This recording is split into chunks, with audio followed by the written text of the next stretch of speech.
भारत ने एक बार फिर मुस्लिम देशों के सबसे बड़े संगठन OIC यानी ऑर्गेनाइजेशन ऑफ इस्लामिक कोऑपरेशन के चेहरे से नकाब हटा दिया है।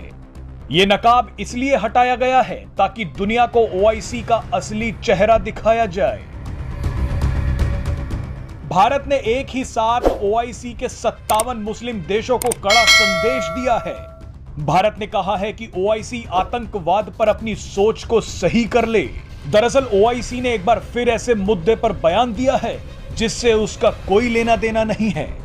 इस बार OIC के ये सभी मुस्लिम देश कश्मीर में आतंकवाद फैलाने वाले यासीन मलिक के समर्थन में खड़े हो गए। आपको याद होगा कि टेरर फंडिंग केस में यासीन मलिक को दिल्ली की एक अदालत ने हाल ही में उम्र कैद की सजा सुनाई है। अदालत के इसी फैसले को लेकर OIC की एक संस्था जिसका नाम independent permanent human rights commission है, उसने यासीन मलिक को मिली सजा की आलोचना की है। हैरानी की बात तो यह है कि OIC ने आतंकवाद फैलाने वालों के बचाव के लिए ह्यूमन राइट्स का रोना रोने वाली संस्था भी खोल रखी है।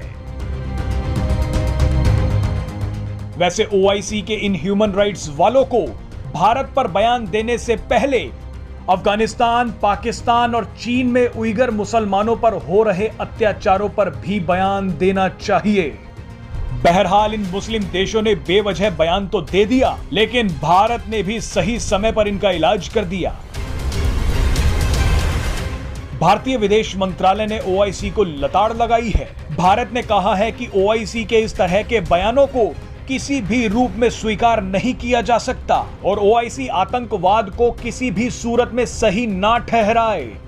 भारतीय विदेश मंत्रालय के प्रवक्ता अरिंदम बागची ने कहा है कि दुनिया आतंकवाद को कतई बर्दाश्त नहीं करेगी और OIC से हम ये अनुरोध करते हैं कि वो इस तरह से आतंकवाद का समर्थन करना बंद करे।